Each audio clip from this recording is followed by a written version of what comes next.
Good morning, students. Today is our second lecture of load transfer on column. So, students, in the last lecture, we have to completed our example up to how to calculate the load of main five components. So, first component is roof slab. So, the load of roof slab is considered in kilonewton per meter square. Second one is typical floor slab. So, the load on typical floor slab is also considered in kilonewton per meter square. Third one is wall. Wall means masonry wall. So, students, masonry wall's load is considered per meter length. Fourth one is main beam and last one is secondary beam. So what is the difference between main beam and secondary beam is already discussed in the last lecture. So students, the load of main beam and secondary beam is also considered in kilonewton per meter. So in today's session we will continue our example and how to calculate load on column into unit of kilonewton. So students, first question is how to convert load of kilonewton per meter square to kilonewton and kilonewton per meter to kilonewton, because the load on column is acting as a point load. So that's why column is a compression member. So now moving further to our example. So students, in this example we have to find out load on column C10. So students, this is our column number 10, and in a last lecture we have to find out five main loads. First one is roof load, second one is typical floor slab load, third one is wall load, fourth one is main beam, and the last one is secondary beam. So now moving further to how to convert kilonewton per meter square to kilonewton and kilonewton per meter to kilonewton. So now let us start. So students, you can see that this is our column number 10, and this column number 10 is covered with four slabs from surrounding. This slab number 1, this is slab number 2, this is slab number 3, because these both slabs load is transferred to these four columns, and this is the similar figure because this figure is mirror image. So now let us now know how to load transfer from slab to column. So students, this is your column number 10. So first of all, this length is 6 meter because this 3 plus 3, which is equal to 6 meter.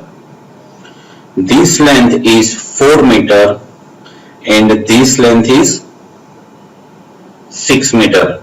So students, this is 4, this is 6, this is 6, and this is 6. So how much load is transferred to column number 10? So students, you can see that this is 6 meter, but from 6 meter 3 meter loads is transferred to column number 9 and 3 meter load is transferred to column number 10. So you can see that this is 3 meters load which is transferred to column number 10. Similarly, this length is 4 meter. So for 4 meter, 2 meters load is transferred to column number 6 and 2 meter load is transferred to column number 10. So this length is 2 meter. You can see that this is 2 meter and this is 3 meter, which is already discussed. Next one is this length is 6 meter. So from 6 meter, half of the length load is transferred to column number 10 and half of the load is transferred to the column number 11. So from 6 meter, 3 meters load is transferred to column number 10. So in horizontal direction, total 6 meter length is covered, 3 from left side and 3 from right side.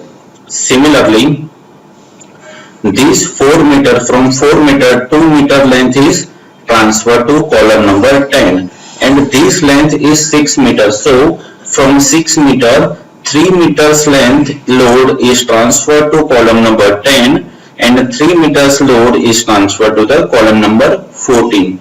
So in vertical dimension, total 5 meters length load is transferred to column number 10. But we have to find out area. So how much area is covered which take column number 10's load?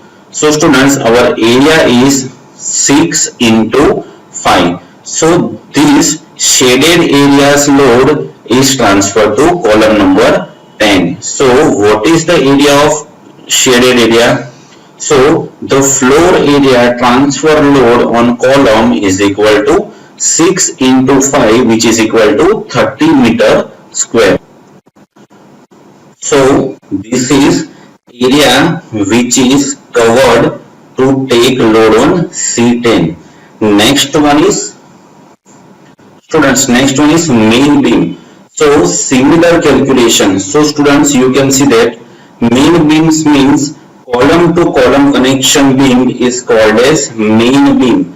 So you can see that this is main beam. So what is the length of this beam? The length of this beam is 6 meter. So from 6 meter, 3 meters load is transferred to column C9 and 3 meters load is transferred to C10. So this is 3 meter. Similarly, this length is 6 meter. So from 6 meter, 3 meters load is take as C10. So 3 plus 3.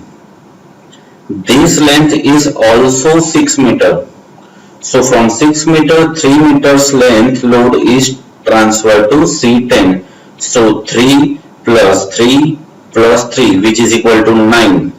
And this is main beam. So this length is 4 meters. So from 4 meter, 2 meters load is transferred to C6 and 2 meters length load is transferred to C10. So what is the total length of beam which take transfer to column number C10?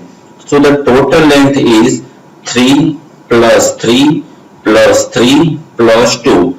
The summation of all the peripheral beam, main beam, is 11 meter.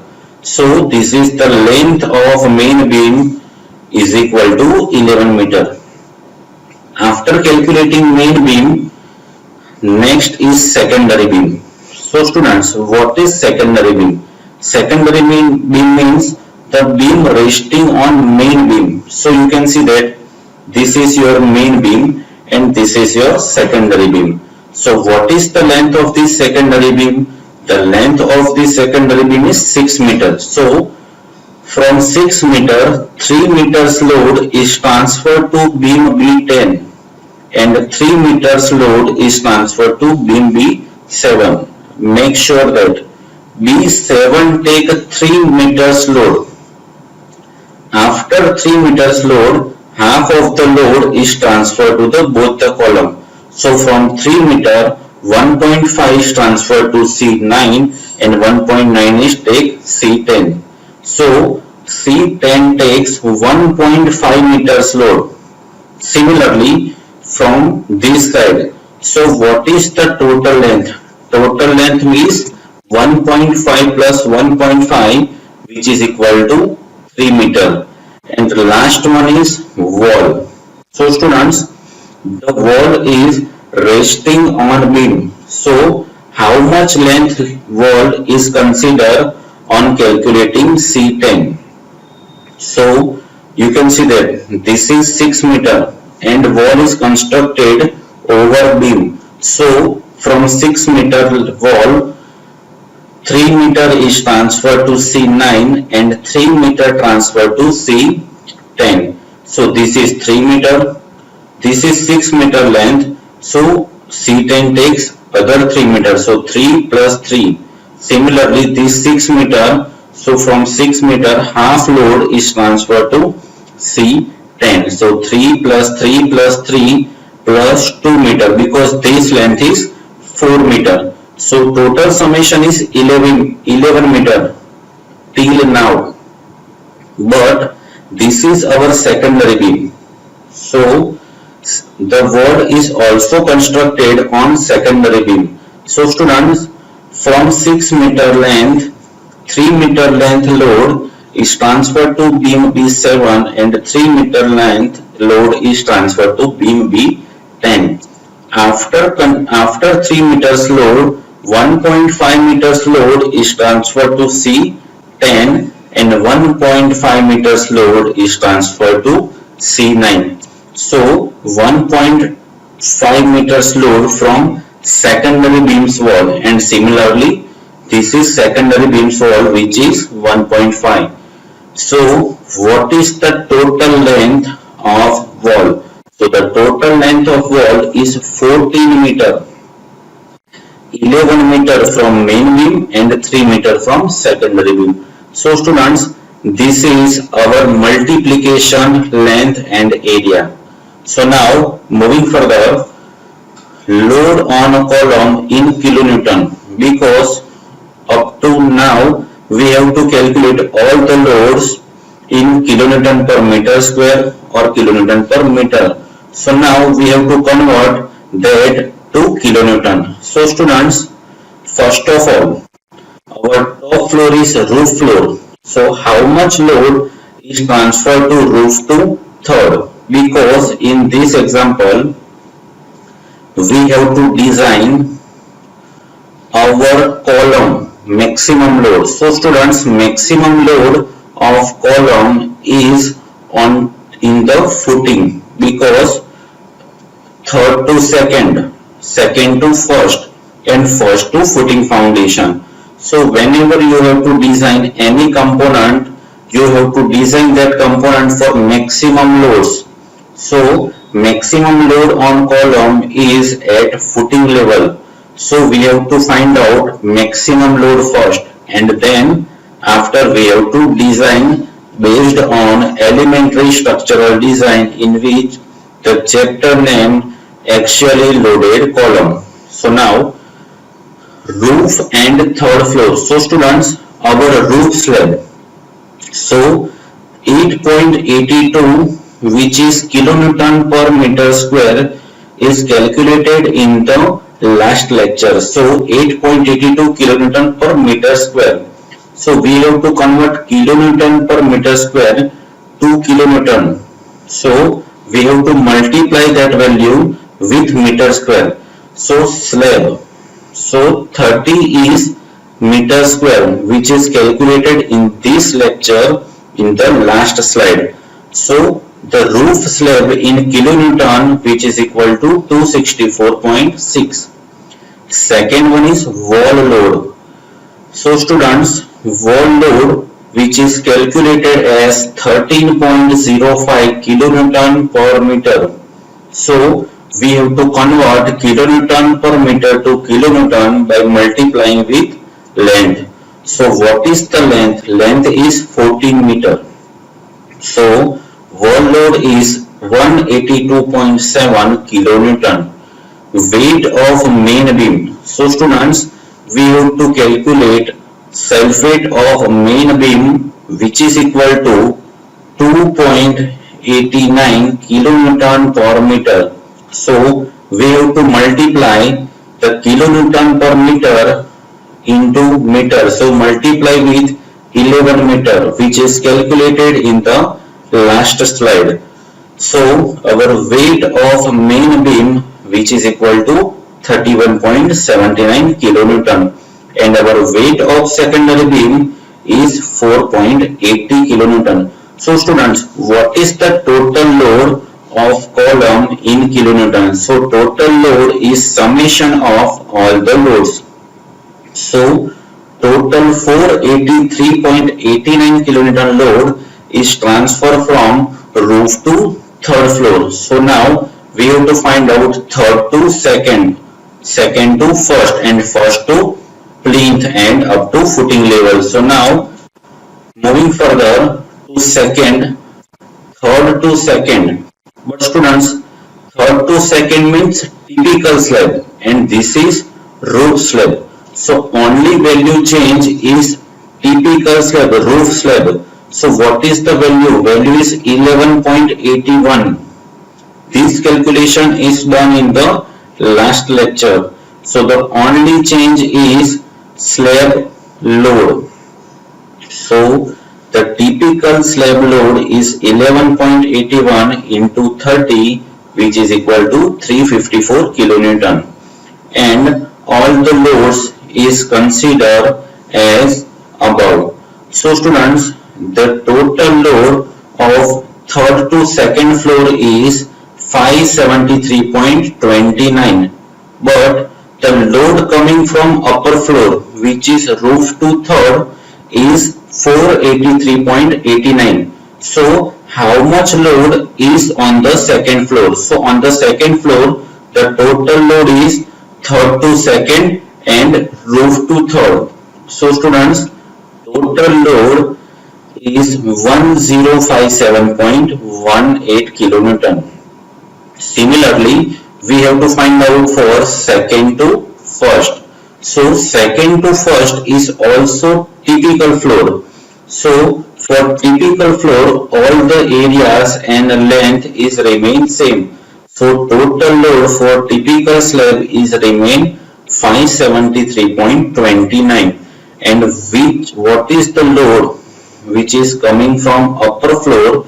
So from upper floor, total load is 1057.18. So how much load is coming to first floor? So on first floor, the total load is roof to third, third to second, and second to first. So total load is 1630.47 kilonewton. And now we have to find out first to at plinth level. So first to plinth level is also a typical floor load.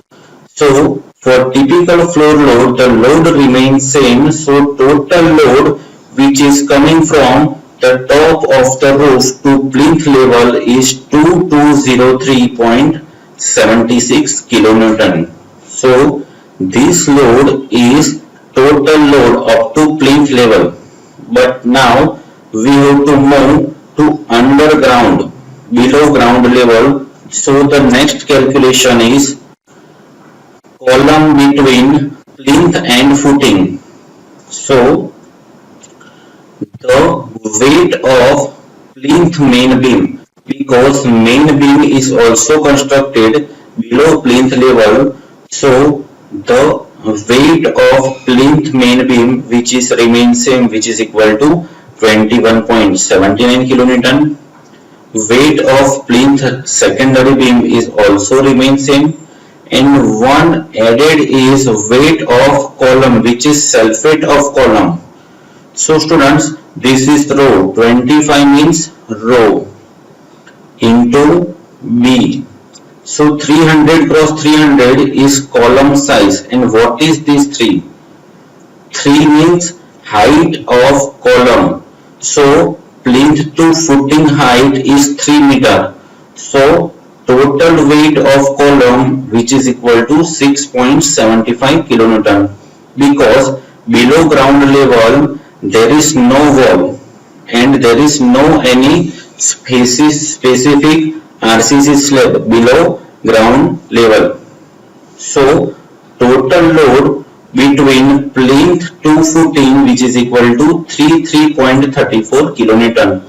So students, total load on footing, which is the maximum load on column, which is equal to 2237.1 kilonewton. So students, this load is considered as design load, because we have to design any component for maximum load.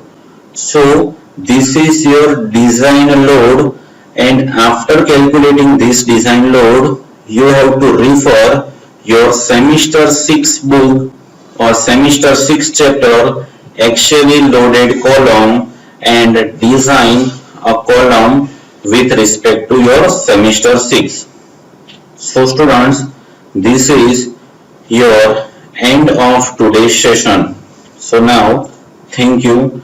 And students, at last, you have to make sure that you all are clear with IAS codal provisions line to line.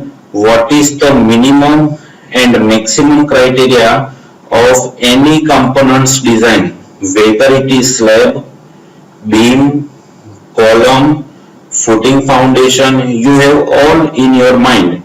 So what is the minimum percentage of reinforcement, what is the maximum percentage of reinforcement which we have to provide, because this is for your general knowledge and for your GTU exam point of view.